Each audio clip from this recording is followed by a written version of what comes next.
मंगलमय मंगलकरण वीतराग विज्ञान, नमो ताहि जाते भये अरहंतादि महान। करि मंगल करि हो महा ग्रंथ करण के काज, जाते मिले समाज सब पावे निज पद राज, पावे निज पद सो निज भाव सदा सुखद, अपनों करो प्रकाश। जो बहुविध भव दुख निको करी है सत्तानाश, करी है सत्तानाश। मोक्ष मार्ग प्रकाशक नामक यह ग्रंथ है आचार्य कल्प पंडित प्रवर टोडरमल जी की अनुपम रचना। तीसरे अधिकार को आधार बनाकर यहाँ हम चर्चा कर रहे थे चारित्र मोहिनी जन्य दुख और उससे निवृत्ति के संदर्भ में। काफ़ी प्रकरण हम यहाँ चला चुके हैं और आज इसी प्रकरण को थोड़ा सा और आगे बढ़ा रहे हैं। देखिए, आज हमें चर्चा करनी है आपके बीच में चारित्र मोहिनी कर्म के दुख से निवृत्ति की चर्चा भी करेंगे और फिर उसके बाद अंतराय कर्म के उदय से होने वाला दुख और उससे निवृत्ति की चर्चा भी आज हम आपके बीच में करेंगे। पेज नंबर है 56, 56 नंबर का पेज है। और ये कहा था कि भाई चारित्र मोहिनी कर्म के उदय से अनेक प्रकार की कषायें होती है और उस कषाय के अनुसार कुछ काम करने की इच्छा होती है। अब कषाय के अनुसार यदि काम हो जावे तो तेरा दुख मिट जावे, लेकिन टोडरमल जी ने कहा कषाय के अनुसार तेरा दुख मिट नहीं सकता है, क्योंकि इच्छा पूर्ति हो नहीं सकती है। उसके कई हेतु बतलाए। एक तो ये कि तेरी इच्छा और काम होगा भवितव्यता के अनुसार। क्या तेरी तो इच्छा है कुछ और काम हो रहा है भवितव्यता के अनुसार, और भवितव्यता को जो जचता है वो करती है, तो तेरा काम हो नहीं पाएगा, तेरी इच्छा पूर्ति होगी नहीं। फिर एक बात कह दी कि सुन, एक तो काम भवितव्यता के अनुसार है, फिर सोचता है कुछ उपाय बना लूंगा, तो टोडरमल जी ने कहा उपाय भी भवितव्य के अधीन है। ले, अनेक उपाय बनाने की चेष्टा करते हुए भी उपाय भी नहीं बना पाएगा। दो बातें हो गई। फिर तीसरी बात कही, यदि कदाचित काकतालीय न्याय से अत्यंत कठिन, अत्यंत जटिल ऐसा लग रहा था कि ये तो हो ही नहीं सकता है, ऐसी ऐसी बात हो और फिर भी काम हो जाए भवितव्यता अनुसार, उदय अच्छा हो, परिस्थितियां ऐसी बन जाए और जैसा चाहा वैसा हो जावे, तो टोडरमल जी साहब ने ये कहा तुरंत ही नई इच्छा उत्पन्न हो जाती है और तेरी आकुलता बनी रहती है। कषाय के अनुसार इच्छाएं बहुत बहुत तरह की होती है, एक तो मिट गई दूसरी उत्पन्न हो गई। क्रोध की इच्छा पूरी हुई तो मान की हो गई, मायाचार की हो गई। सर्व इच्छाएं मिटती नहीं है, इसलिए तेरा दुख दूर होता नहीं। अब ये कह रहे हैं यहाँ आगे बढ़कर, आत्मानुशासन का एक श्लोक प्रस्तुत किया है। 56 नंबर का पेज है। गजब का श्लोक दिया है। हमने आत्मानुशासन चलाया था कोई 2012-13 के आसपास कुछ, यही टोडरमल जी के मंदिर में ही। और ये आत्मानुशासन ग्रंथ का पद्यानुवाद बहुत सुंदर है, सरल भाषा में अभय जी द्वारा किया गया, अभय कुमार जी पंडित जी देवलाली द्वारा किया गया। बहुत ही सुंदर पद्यानुवाद है। हमने 50 दोहे याद किए उसके छंद और कराए पूरी सभा में। सुंदर सुंदर छंद, छोटे छोटे से छंद। देखो उसी का एक ये 36 नंबर का श्लोक यहाँ प्रस्तुत किया है।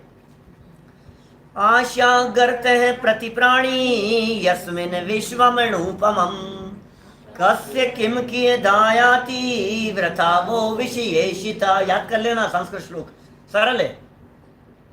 आशा गर्त है, गर्त माने होता है गड्ढा। गड्ढा कौन सा गड्ढा? बोला आशा गर्त है, आशाओं रूपी गड्ढा, इच्छाओं रूपी गड्ढा। गर्त कितना बड़ा है भाई साहब, किसका? बोले प्रत्येक प्राणी का, प्रति प्राणी। आशा गर्त है, आशा रूपी गड्ढा, प्रत्येक प्राणी का कैसा है? यस्मिन, जिसमें विश्वम अणुपमम, क्या क्या शब्द दिए? विश्वम, पूरा के पूरे विश्व को, अणुपमम, अणु की उपमा है। माने ऐसा कहना चाह रहे हैं कि आपका इच्छाएं इतनी ज्यादा है कि यदि उसमें पूरे विश्व को डाल दिया जाए उस गड्ढे में, तो ऐसा होगा कि मानो वो अणु बराबर आपका गड्ढा भरेगा। इतनी इच्छाएं हैं, पूरा विश्व मिल जाए तो भी। अब ये कह रहे हैं एक व्यक्ति की इच्छा हो सकता है, आपसे जब ऐसी बात कही जा रही है तो आप ऐसा कहें कि पंडित जी हमारी तो नहीं है, होगी किसी और की। कैसी बात कर रहे हो, हमारी नहीं है इतनी इच्छा। हमारी तो इतनी सी इच्छा है कि बस बहू आ जाए और बस पोते का मुंह देख लेना, इतनी इच्छा है। और हमारी क्या तमन्ना है, कोई बहुत ज़्यादा इच्छाएं नहीं है हमारी। सुन भाई, अभी तो इतनी दिख रही है, थोड़ी देर बाद में कुछ और बदल जाएगी। क्या? जब पोता हो जाएगा तो उसे खिलाने की इच्छा होगी, फिर उसके बड़े करने की, फिर उसकी भी बहू देख ले। बोलो, माने तेरी इच्छाएं निरंतर बढ़ती रहती है। कुल मिलाकर के बात यह है, इच्छाओं का अंत नहीं है, इसलिए अणु उपमम कह करके पुकारा गया है। क्योंकि मुझे मालूम है जब विश्व की बात कह दी तो आप कहोगे यार इतनी भी थोड़ी है यार हमारी इच्छा, क्या बात कर रहे हैं, सारा विश्व मिल जाए हमारे को फिर भी इच्छाएं तृप्त नहीं होवे, इतनी तो नहीं है, इतनी तो नहीं है। लेकिन आज तुझे यहाँ बंगला बनाने की इच्छा होती है, कल वहां फैक्ट्री लगाने की इच्छा होती है, कल मारुति का शोरूम खरीदने की इच्छा होती है, परसों उसकी हो जाती है, फिर इसकी हो जाती है, अंत नहीं है ना। इसलिए कहा तुझे कुछ भी मिल जाए तो शांति नहीं मिलेगी, तो सब पूरा का पूरा मिल जाए तब तो शांति हो जाएगी। तो कह रहे हैं भाई प्रत्येक प्राणी का इच्छा रूपी गड्ढा इतना बड़ा है और विश्व तो एक ही है। अब हिस्से बांटो उसमें से, किसके कितने अनंत जीव हैं। कस्य माने किसको, किम माने क्या, किए दायाती क्या देवे, कस्य किम किए दायाती किसमें से किसको कितना देवे। इसलिए कहते हैं व्रथा वो विषयशिता, इसलिए विषयों की इच्छा करना ये व्रथा है, ये व्यर्थ है, ये खोटे विकल्प मात्र है। देखिए नीचे अनुवाद दिया पंडित जी ने। आशा रूपी गड्ढा प्रत्येक प्राणी में पाया जाता है, हर व्यक्ति की है इच्छाएं। इच्छाएं किसकी नहीं है साहब, हमारी भी बहुत इच्छाएं थी, इच्छाएं बहुत होती है हर व्यक्ति की, अनेक अनेक प्रकार की इच्छाएं दिखती हैं। अनंतानंत जीव हैं, जीवों की संख्या अनंत अनंत। निगोदिया एक इंद्रिय जीव अनंत अनंत अनंत अनंत अनंत अनंत अक्षय अनंत राशि है। नित्य निगोद अवस्था में कितने जीव हैं, उन सब के आशा पाई जाती है। एक इंद्रियों की भी इच्छा है, चींटियों को भी इच्छा है, चूहों को भी इच्छा है, बिल्ली कुत्ता हर व्यक्ति की इच्छा है। इच्छा तो होती है। मैंने ये जो कहा है ना, अपने क्या कहा है, आहार भय मैथुन परिग्रह संज्ञाएं, आहार भय मैथुन परिग्रह, तो ये संज्ञाएं हैं। माने ये इच्छा वर्तती है इस तरह की, आहार की इच्छा, परिग्रह की संज्ञा, इच्छा है उसकी ग्रहण करने की, भय है घबराहट है उसे दूर करने की इच्छा। मैथुन संज्ञा एक इंद्रियों में भी पाई जाती है। बोलो कैसे कैसे बात कह रहे हैं यहाँ। तो ये कह रहे हैं अनंतानंत जीव हैं, उन सब की आशा पाई जाती है। तथा वह आशा रूपी कूप कैसा है, कुआ गड्ढा कैसा है कि उस एक गड्ढे में समस्त लोक अणु के समान है। कुएं में अणु डाल दो परमाणु, कितना भर गया भाई साहब, और लोक तो एक ही है। तो अब यहाँ कहो किसको कितना हिस्से में आए, उस एक अणु में से किसके हिस्से में कितना आएगा। इसलिए तुम्हें जो ये विषयों की इच्छा है तो वृथा ही है। इसलिए भाई ये बिना मतलब की तुम्हारी इच्छाएं हैं, इन इच्छाओं से कुछ काम होने वाला नहीं। खाम खा की इच्छाएं, झूठी इच्छाएं, बिना मतलब की इच्छाएं हैं, इन इच्छाओं को रोको, इन इच्छाओं पर विजय प्राप्त करो। देखिए क्या कह रहे हैं आगे, 57 नंबर पेज। इच्छा पूर्ण तो होती नहीं है, इच्छाएं पूरी तो होगी नहीं।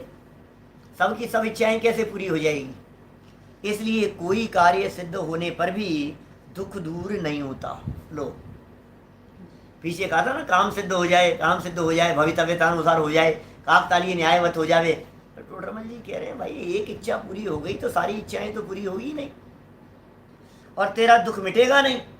एक आध कार्य सिद्ध हो गया, तूने सोचा ऐसा हो जाए आज लड्डू बन जाए, तो लड्डू बन गए, लेकिन उसके साथ में खीर नहीं बनी। अब एक तो हो गई, दूसरी इच्छा पूरी नहीं हुई, तो दुखी होता है। अथवा कोई कषाय मिटे तो उसी समय अन्य कषाय हो जाती है। एक कषाय मिट गई, गुस्सा शांत हो गया तो घमंड हो गया, घमंड था तो मायाचार लोभ हो गया। जैसे किसी को मारने वाले बहुत हों तो कोई एक जब नहीं मारता तब अन्य मारने लग जाता है। क्या मरने शब्द नहीं है, मारने शब्द है।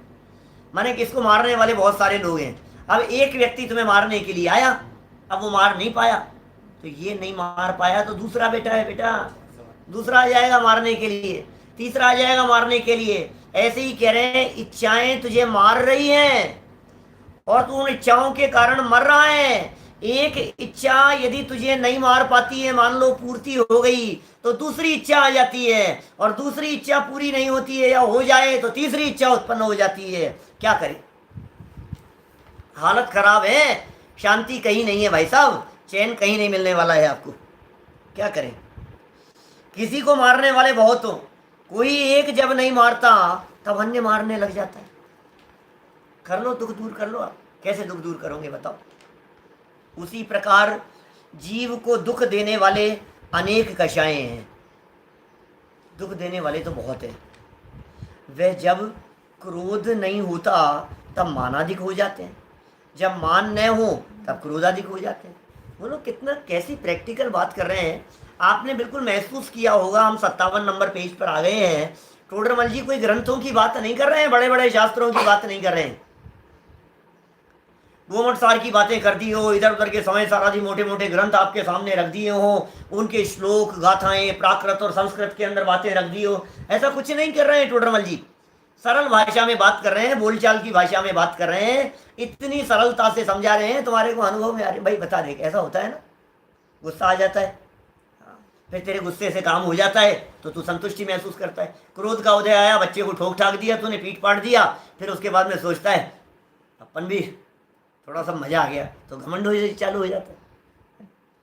और घमंड चालू हो गया इसका, और इधर से तेरे भी पिताजी आ गए, उन्होंने कहा क्यों क्यों डांटा बच्चे को। अब मायाचारी चालू हो गई, इसने ऐसा किया था, उसने ऐसा किया था, अब मायाचारी की तरफ घूम गया कहानी। तो एक के बाद एक ये बिल्कुल प्रैक्टिकल अनुभव में आती है। क्रोध मान माया लोभ क्रोध मान, इस तरह के बदलती रहती है। और ये वाक्य टोडरमल जी ने पीछे कह दिया था, एक समय में एक ही कषाय होती है और बदलती रहती है। आपका अकेला क्रोध लंबे समय तक चलता रहे ऐसा नहीं हो सकता। अरे कभी इतनी मंद होती है कि आप अपने आप को वीतरागी अनुभव करो, जैसे सुनते सुनते आप महसूस कर रहे हैं हमारे तो कोई कषाय नहीं है, न अभी हमारे को क्रोध दिखाई दे रहा है, न हमारे को मान दिखाई दे रहा है, न मायाचारी दिख रही है, न लोभ दिखाई दे रहा है, लेकिन सूक्ष्म रीति से ये सब वर्त रहे हैं भाई साहब अंदर में। अभी लोभ चल रहा है, अभी इस समय लोभ, अभी मान चल रहा है आपको, बोलो अभी मायाचार चल रही है, अभी गुस्सा आ रहा है आपको। अब आप कहेंगे साहब कौन सा गुस्सा आ रहा है, कौन सी मायाचारी, कौन सा लोभ, कौन सा छल कपट, क्या कर रहे हैं हम, कुछ भी तो नहीं कर रहे हैं। सामने बैठ करके मुस्कुराता हुआ चेहरा और नहीं समझ में आते हुए भी समझ में आने का एक्शन, ये मायाचारी नहीं है तो और क्या है।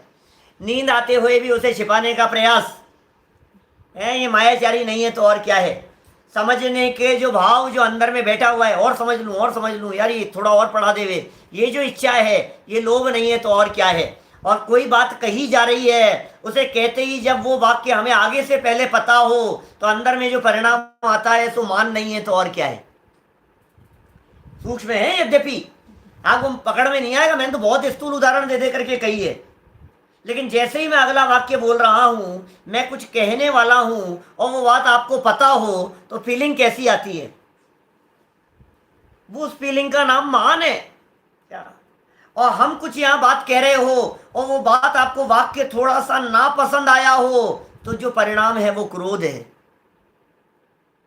चारों कषाएं चल रही है, चारों कषाएं बदल बदल करके चलती रहती है, कभी कोई और कभी कोई, पकड़ में नहीं आएगी। हमने स्थूल उदाहरण दे दिया, आप कह दोगे साहब नहीं नहीं साहब हमारा तो ऐसा परिणाम नहीं है, हम तो बहुत विशुद्ध भाव से बैठे हुए हैं। अरे भाई ऐसा है, कब आकर के चले जाती है पता नहीं चलता है।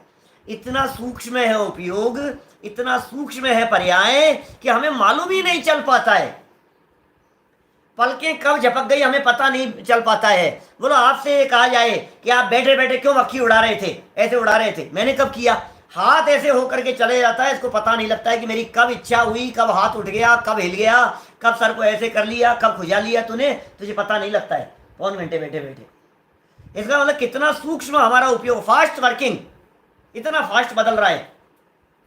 हाथ हिल गए, उठ गया, बैठ गया, इधर इधर कर लिया, इधर कर लिया, ऊपर नीचे उठना बैठना कुछ ना कुछ हो रहा है। कभी इधर झांकता है, कभी उधर देखता है, ऊपर देखता है।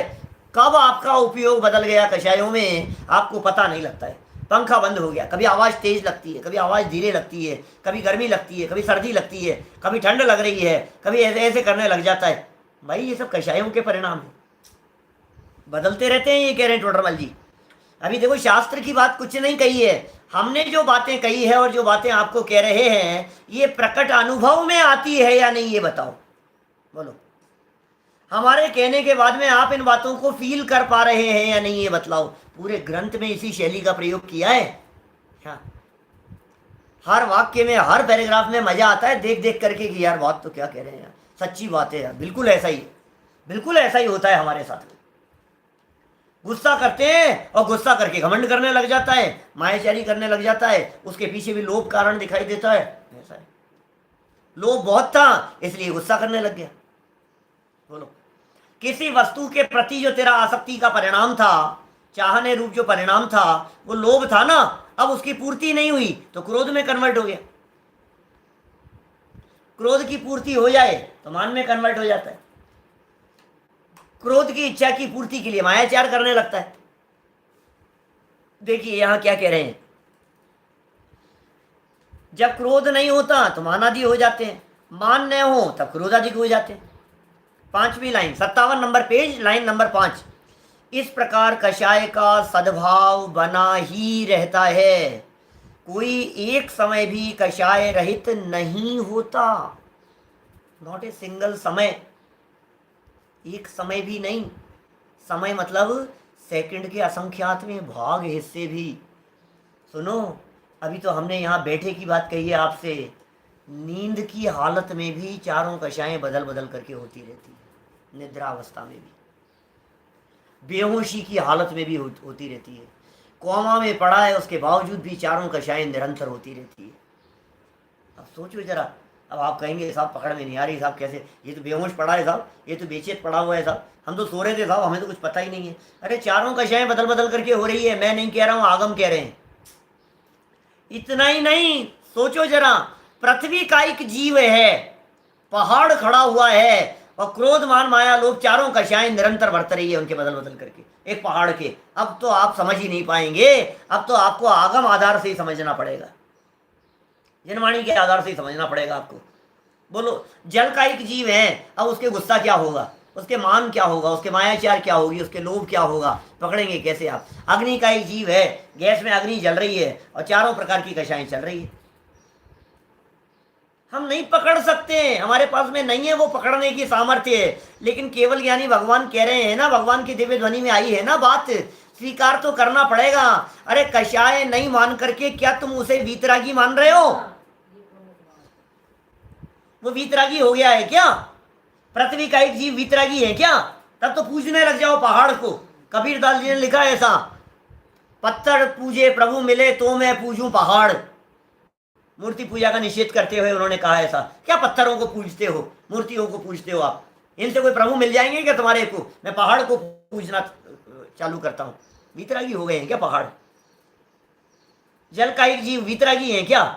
अग्नि का एक, वायु का एक, पेड़ पौधे वीतरागी है क्या? सुखी हो जाएंगे, क्योंकि जो वीतरागता है 100% वीतरागता बराबर 100% सुख, ऐसा है। राग द्वेष रहित मानना पड़ेगा। निरंतर चल रहे हैं, निरंतर चल रहे हैं, एक समय भी कषाय रहित नहीं होता। छद्मस्थ जीव की बात कर रहे हैं, 10वें गुणस्थान तक की बात कर रहे हैं, एक समय भी कषाय रहित नहीं होता। इसलिए किसी कषाय का कोई कार्य सिद्ध होने पर भी दुख कैसे दूर हो। एक कषाय का कार्य सिद्ध हो गया, अब दुख दूर नहीं हो सकता, क्योंकि दूसरी भी तो कषाय हैं, सबकी पूर्ति तो हो नहीं रही है। और इसका अभिप्राय तो सर्व कषायों का सर्व प्रयोजन सिद्ध करने का है। वह हो तो यह सुखी हो, परंतु वह कदापि नहीं हो सकता, इसलिए अभिप्राय में सर्वदा दुखी ही रहता है। सारी कषायें मिट जावें, सारी कषायों का प्रयोजन सिद्ध हो जावे, वो हो नहीं सकता। अभिप्राय में सर्वदा, सर्वदा शब्द है, सर्व, सर्वत्र, सर्वदा और सर्वथा, चार शब्दों की चर्चाएं मिलती है जिनागम में। लौकिक में भी समझ लो आप। सर्व माने सारे पदार्थ, द्रव्यवाची है। सर्वत्र क्षेत्रवाची है। सर्वदा कालवाची शब्द है। और सर्वथा भाववाची शब्द है। तो ये कह रहे हैं सर्वदा दुखी ही रहता है। सर्वदा माने हर समय, निरंतर दुखी ही रहता है, हर काल में दुखी ही रहता है। इसलिए कषायों के प्रयोजन को साध कर दुख दूर करके सुखी होना चाहता है, तो यह उपाय झूठा ही है। तू सोच रहा है कषायों से प्रयोजन सिद्ध हो जाएगा तो काम हो जाएगा, अरे झूठा उपाय है ये तेरा, खोटा उपाय है ये तेरा। तो साहब सच्चा उपाय क्या है वो बता दो। कह रहे हैं जब सच्चा, तब सच्चा उपाय क्या है। अब सुनो, सच्चा उपाय तो एक ही है, सम्यक दर्शन। सच्चा उपाय तो एक ही है, क्या आत्मानुभूति। सच्चा उपाय तो एक ही है, मिथ्यात्व का अभाव। सच्चा उपाय तो एक ही है, मोक्ष मार्ग का प्रकट होना। दुख कोई भी हो, देखो आप ध्यान देना, दुख अलग अलग कर्म के उदयजन्य अलग अलग तरह से बता रहे हैं, और सुख का उपाय जो है वो एक ही बता रहे हैं। देखो क्या लिखा, सम्यक दर्शन ज्ञान से यथावत श्रद्धान और जानना हो, तब इष्ट अनिष्ट बुद्धि मिटे। लो, इष्ट अनिष्ट बुद्धि मिथ्यात्व जन्य है, वो मिट गई इष्ट अनिष्ट बुद्धि। सम्यक दर्शन हो गया, सम्यक ज्ञान हो गया, तथा उन्हीं के बल से चारित्र मोह का अनुभाग हीन हो। इष्ट अनिष्ट बुद्धि मिट गई, सम्यक दर्शन हो गया, सम्यक्त्व के विशेष बल से चारित्र मोह का अनुभाग माने फल देने की शक्ति वो मंद हो गई। ऐसा होने पर कषायों का अभाव हो, तब उनकी पीड़ा दूर हो। बोलो, कषाएं मंद नहीं, मंदता में आनंद नहीं है। कषाएं मंद तो अनंत बार हुई है, अनादिकाल से अनंत अनंत अनंत बार कषाएं मंद हुई है, लेकिन मंदता में वो आनंद नहीं है जो आनंद अभाव में है। अभाव चाहिए कि मंदता चाहिए। चलो मैं आपसे पूछता हूँ, कषायों की बात छोड़ो, मैं आपसे पूछता हूँ, दर्द हो रहा है, बोलो दर्द का अभाव चाहिए कि दर्द की कमी चाहिए। अभाव चाहिए भाई, तो सीधी सी बात है, इसमें क्या है। दुनिया की हर जगह पर लगा लो आप, जहां जहां तकलीफ है वहां सब जगह लगा करके देखो, अभाव, मंदता चाहिए कि अभाव चाहिए। टाइफाइड हो गया है, थोड़ा ठीक चाहिए कि बिल्कुल अभाव चाहिए उसका। बुखार हो रहा है, बुखार की मंदता चाहिए कि बुखार का अभाव चाहिए।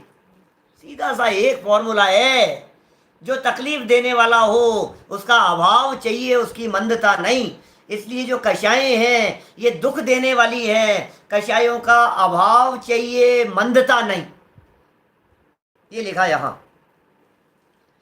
तो कषायों का अभाव हो तब उनकी पीड़ा दूर हो, और तब प्रयोजन भी कुछ नहीं रहे, निराकुल होने से महासुखी हो। इसलिए सम्यक दर्शन आदि ही यह दुख मिटने का सच्चा उपाय है।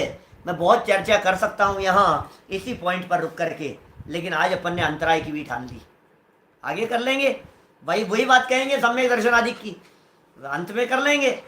सम्यक दर्शन की तो चर्चा करनी है, सच्चा उपाय तो सम्यक दर्शन आदि के यही बतलाना है। देखो जरा क्या कह रहे हैं, 57 पेज बीच में मेन हेडिंग दी है, अंतराय कर्म के उदय से होने वाला दुख और उससे निवृत्ति। आप जानते हैं अंतराय कर्म की परिस्थितियों को पहले बतलाया था आपके बीच में। अंतराय अंतराय अंतराय, अंतर आय, गैप, गैप पड़ गया, काम होते होते अटक गया। किसने अटकाया? इसने, ये नालायक है, इसने मेरा काम अटका दिया। कि दुनिया में कोई व्यक्ति तेरा काम अटकाता नहीं है कि साहब मैं कह रहा हूं ना, इसने ही अटकाया है, इसी व्यक्ति ने अटकाया है। ये कह रहे हैं ये अंतराय कर्म का उदय है और साथ में चल रहा है मोह। मोह दुख का घर है, मैंने आज सरासर देखा है। आत्म धन के आगे झूठा जग का सारा देखा है। मोह दुख का घर है। वाक्य पढ़ो। तथा जीव के मोह द्वारा दर्शन मोह बैठा है भाई साहब। असली तो ये है, सारा सारा झगड़े की जड़ है ये दर्शन मोह। कुएं में से बिल्ली निकाले नहीं और सड़ा हुआ पानी आने पर पानी पानी निकालता रहे। पूरे गांव के लोग परेशान थे, कुएं में से सड़ा हुआ पानी आ रहा है और कुएं में बिल्ली मर गई थी। बोलो अब क्या करें? अब पानी निकाल रहे हैं, सड़ा हुआ पानी आ रहा है। एक काम करो, पूरा कुआं खाली कर दो। और पूरा कुआं खाली कर दिया। अब जो दूसरे दिन आएगा वो तो अच्छा आएगा ना, फिर कोई सड़ा हुआ आता है, सब परेशान। असली कारण क्या है? मरी हुई बिल्ली पड़ी है अंदर, उसको निकाल। जब तक वो नहीं निकलेगी तब तक जितने उपाय करेगा सारे उपाय झूठे होने वाले हैं। ये कह रहे हैं टोडरमल जी, अंदर में दर्शन मोह बैठा है, अंदर में मिथ्यात्व बैठा हुआ है। और ये मिथ्यात्व ऐसी फिरकी लेता है कि तेरे को दुख के कारण जगत में दिखाई देते हैं। ऐसा चक्कर होता है। देखो क्या कह रहे हैं, मोह द्वारा दान लाभ भोग उपभोग वीर्य शक्ति का उत्साह उत्पन्न होता है। मोह था, उत्साह उत्पन्न होता है, परंतु अंतराय के उदय से हो नहीं सकता। अब अंतराय कर्म का उदय आता है, सारा उत्साह ठंडा पड़ जाता है, उत्साह हो नहीं सकता।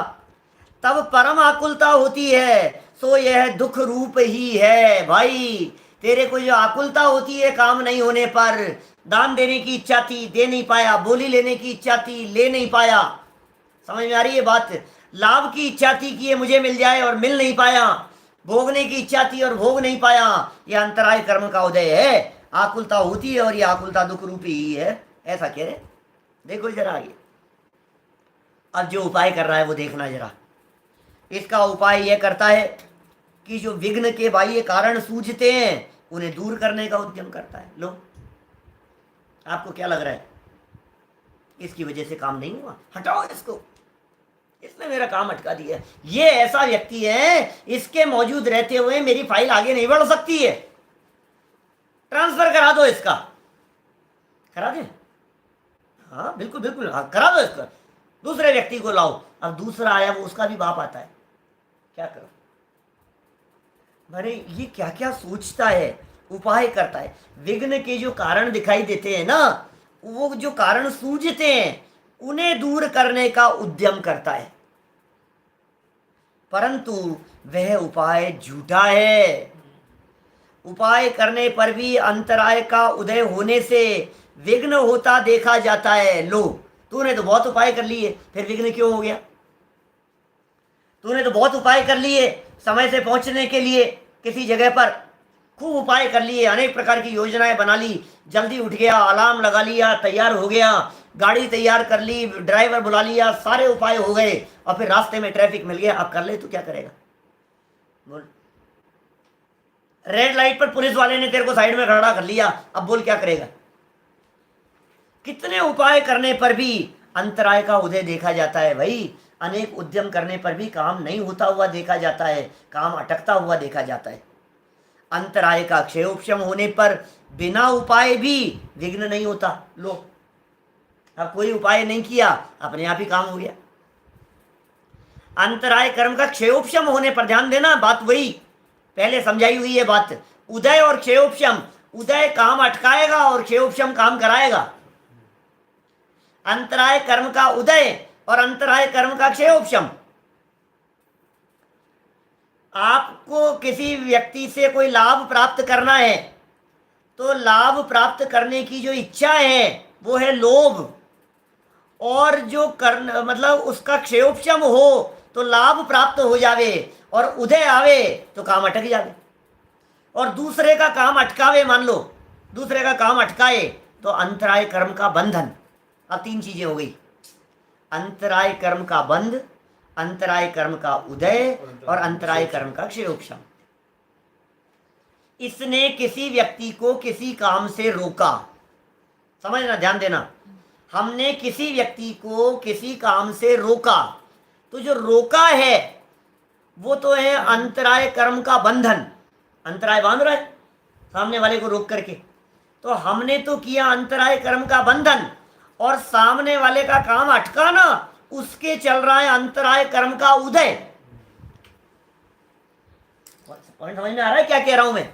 कंसेप्ट समझते चले जाओ जनागम के। अरे इतनी शांति मिलेगी आपको कदम कदम पर। मेरे अंतराय कर्म का उदय है, ये काम अटकाने वाला नहीं है। ये क्या करे बेचारा, पिताजी की कोई गलती नहीं है, मुझे जाते हुए रोक दिया, माँ की कोई गलती नहीं है। क्यों? क्योंकि अंतराय मेरा है। मैं खाने वाला था और खाते खाते रोक दिया, इसकी कोई गलती नहीं है, मेरे ही अंतराय कर्म का उदय है। भाई अंतराय कर्म का उदय समझ में आने पर, अंतराय कर्म के उदय की परिस्थितियों को बराबर समझ लेने पर दूसरे के ऊपर दोषारोपण करने की बुद्धि निकल जाती है। किस किस के ऊपर दोषारोपण करे, किस किस की गलती देखे, किसकी कमियां देखे, इसकी वजह से इसने काम बिगाड़ दिया, इसने ऐसा कर दिया, इसकी वजह से होता हुआ काम अटक गया, इसकी वजह से इसने ये करवा लिया, इसने ये कर लिया। अरे कुछ नहीं है, अंतराय का उदय।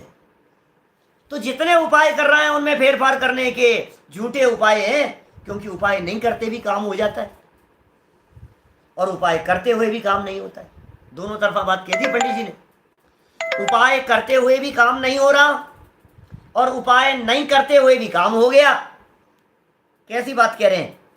और क्षयोपशम होने पर बिना उपाय भी विघ्न नहीं होता, इसलिए विघ्नों का मूल कारण अंतराय है। बोलो। क्षयोपशम 3 ही कर्मों में होता है, ज्ञानावरण में, दर्शनावरण में और अंतराय में। इन 3 ही कर्मों में क्षयोपशम होता है। सर्व संसारी जीवों के क्षयोपशम की बात कर रहे हैं। मोहनी का क्षयोपशम, क्षयोपशम सम्यक्त्व कहलाता है, वो अलग तरह के, वो मोक्ष मार्गी जीवों की बात है।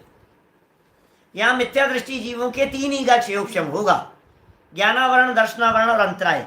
और क्षयोपशम किस तरह से है, अब क्षयोपशम की परिभाषा है अलग प्रकार की, वो आगे 7वें अध्याय में जाकर के बतलाई है टोडरमल जी साहब ने। वर्तमान में उदय प्राप्त सर्वघाती स्पर्धकों का उदयाभावी क्षय, और भविष्य में उदय में आने योग्य सर्वघाती का सदवस्था रूप उपशम, और देशघाती कर्म प्रकृति का उदय, इस रूप जो अवस्था होती है उसका नाम बनता है क्षयोपशम। माने कुछ शक्ति की प्रकटता है और कुछ शक्ति ढकी हुई है, ऐसी जो अवस्था है उसका नाम है क्षयोपशम। लाभ प्राप्त करने की, लाभ प्राप्त करने की, दान की, भोग की, उपभोग की, वीर्य मतलब शक्ति, पावर है। बोले ये सब जो पावर है ना अंदर में, वो पावर किंचित रहेगी ही तेरे साथ में। ऐसा नहीं हो सकता कि इसकी पावर खत्म हो जाए, शक्ति खत्म हो जाए तो ये जीव जड़ हो जाए। भाई ये जीव अनंत शक्ति संपन्न है, इसकी शक्तियां कभी खत्म नहीं होती। निगोद दशा में भी चला जाए, लेकिन मैं अनादि काल से आज तक, अनंत काल बीत जाने पर भी, इन कर्मों का अनंत उदय आ जाने पर भी मैं कभी शक्तिहीन नहीं हुआ। ये मेरी पावर है। यह अंतराय कर्म का क्षयोपशम है। जड़ हो जाएगा नहीं तो जीव, क्षयोपशम नहीं होगा तो। देखिए गजब का एग्जाम्पल देकर के बात कर रहे हैं टोडरमल जी साहब, बहुत ही गजब का एग्जाम्पल है पंडित जी साहब का। तथा जैसे कुत्ते को पुरुष द्वारा मारी हुई लाठी लगी, कुत्ता था और उस कुत्ते को लाठी मारी, बराबर। अब कुत्ते को जो लाठी मारी गई है, वो कुत्ता क्या करता है, वहां वह कुत्ता लाठी से वृथा ही द्वेष करता है। अब बोलो लाठी का क्या कसूर है? अज्ञानी की ऐसी दशा है, शास्त्रों में उदाहरण देते हैं इस तरह के। कुत्ते की प्रवृत्ति और शेर की प्रवृत्ति दोनों में अंतर है। कुत्ता और शेर, इन दोनों की वृत्ति में कितना अंतर है। कुत्ते को लकड़ी से मारो तो कुत्ता लकड़ी को पकड़ता है, देखना कभी प्रैक्टिकल करके।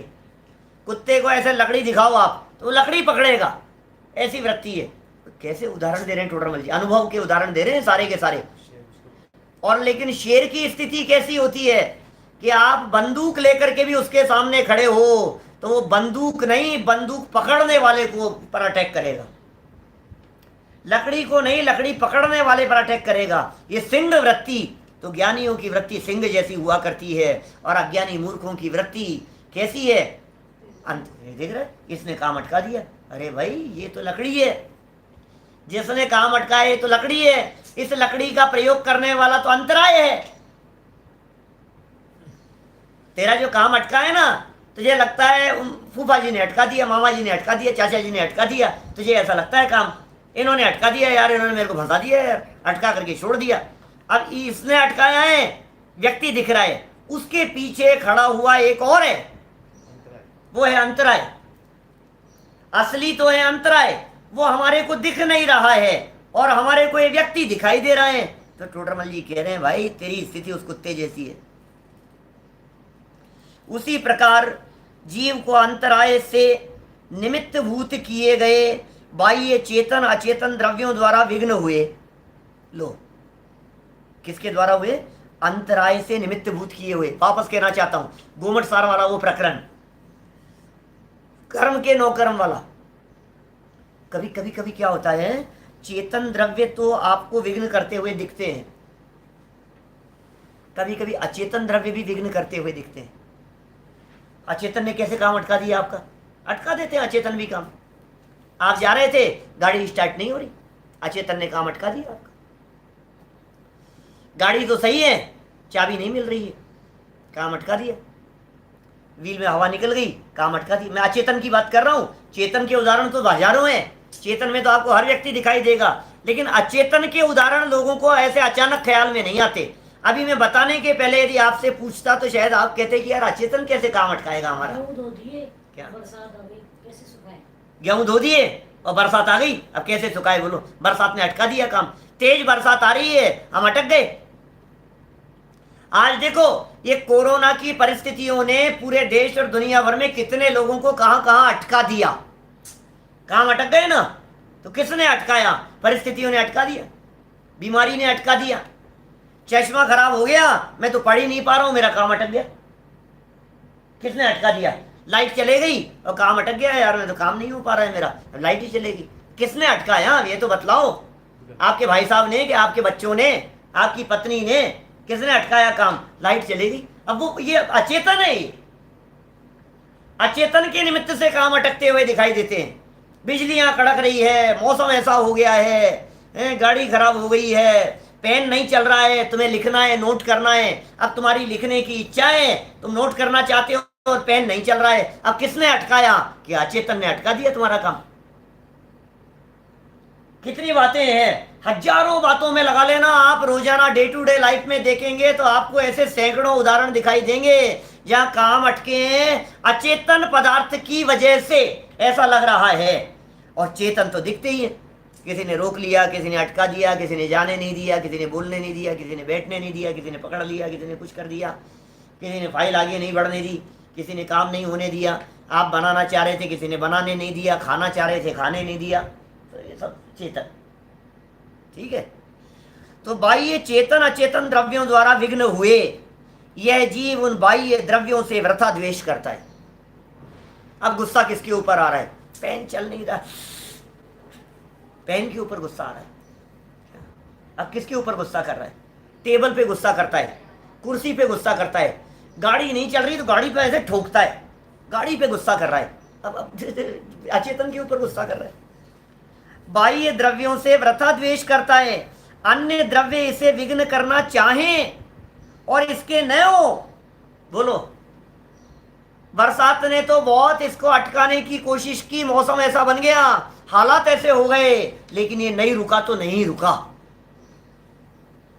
बाह्य द्रव्य सारे लगा ना, बाह्य द्रव्य में, बाह्य द्रव्य में चेतन भी आएंगे और अचेतन भी आएंगे।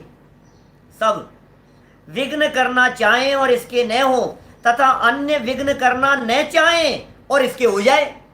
लो, किसी ने विघ्न करना नहीं चाहा, किसी को विकल्प नहीं था, हर व्यक्ति ये चाहते थे कि इसका काम हो जाए, और फिर भी काम अटकना था, सो अटक ही गया। इसलिए जाना जाता है कि अन्य द्रव्य का कुछ वश नहीं है। भाई, किसी दूसरे का कोई कसूर नहीं है। तुझे ऐसा लग रहा है ये उंगली उठाता रहता है दूसरे की तरफ, जिनका वश नहीं है उनसे किस लिए लड़ें? इसलिए यह उपाय झूठा है। कुत्ता लड़ रहा है लकड़ी से, अब लकड़ी का कुछ बस नहीं है, तू लकड़ी से लड़ रहा है।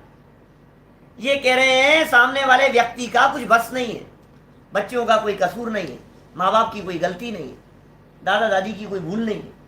अब क्या करें, उनका तो कुछ वश नहीं है, वो तो मानो तेरे अंतराय कर्म के एजेंट बन के आए हैं। अंतराय कर्म ने उनको एजेंट बना करके भेजा है तेरा काम अटकाने के लिए। भेजने वाला अंतराय कर्म है और दिख रहे हैं तेरे को ये सामने। तो भाई इनका वश नहीं है, इसलिए किस लिए लड़े भाई? तू इनसे क्यों लड़ता है? तू इनसे क्यों द्वेष करता है? तू क्यों खोटी बुद्धि रखता है? इसलिए यह उपाय झूठा है, झूठा है ये तेरा सारा का सारा उपाय। कि प्रभु सच्चा उपाय बतला दो। क्या नेटवर्क नहीं चला, प्रवचन सुनने में बाधा आ रही है? आ जाती है, कोई बात नहीं। कितने काम अटकते हैं बोलो?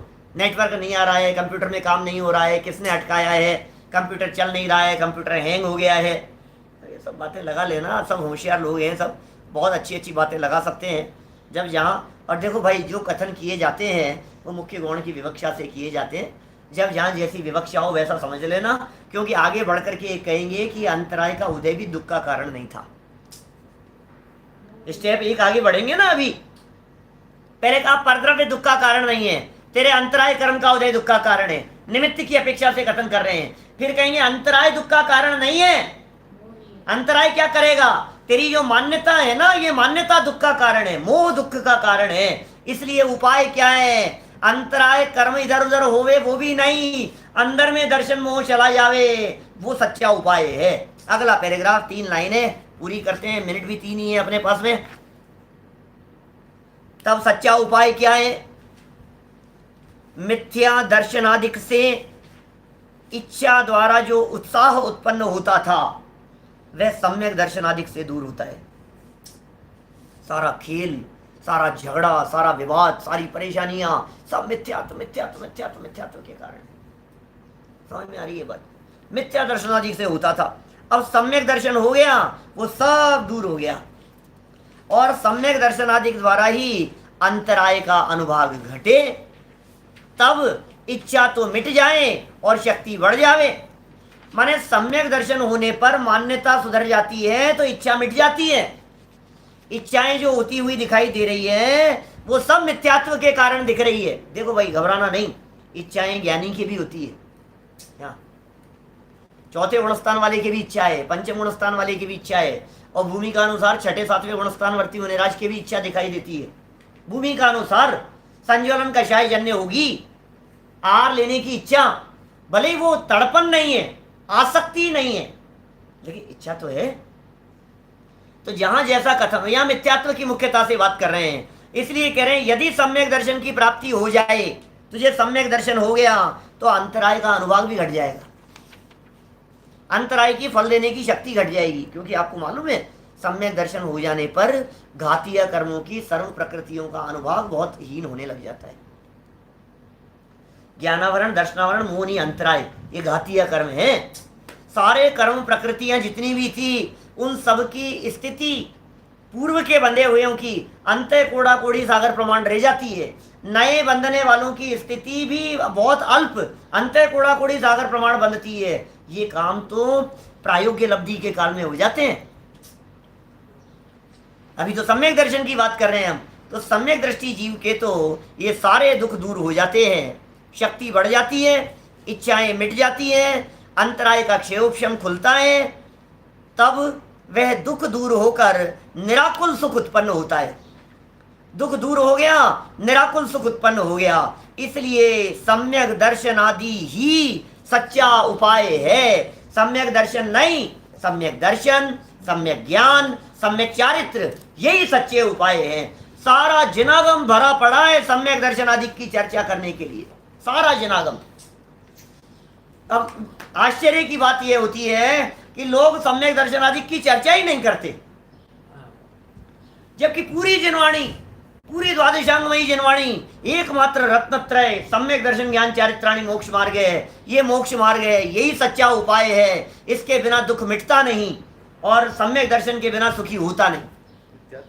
मिथ्यात्व जाएगा और सम्यक दर्शन होगा, यही चर्चा है सब जगह। इसलिए भाई यहाँ जो अंतराय कर्म वाली जो चर्चा है ये भी आज अपन ने यहाँ पूर्ण कर ली है। सच्चा उपाय सम्यक दर्शन होगा तभी होगा। ये कॉमन पैराग्राफ है, ये कॉमन चर्चा है, सभी कर्मों में इसी प्रकार की बात पंडित जी साहब कहेंगे।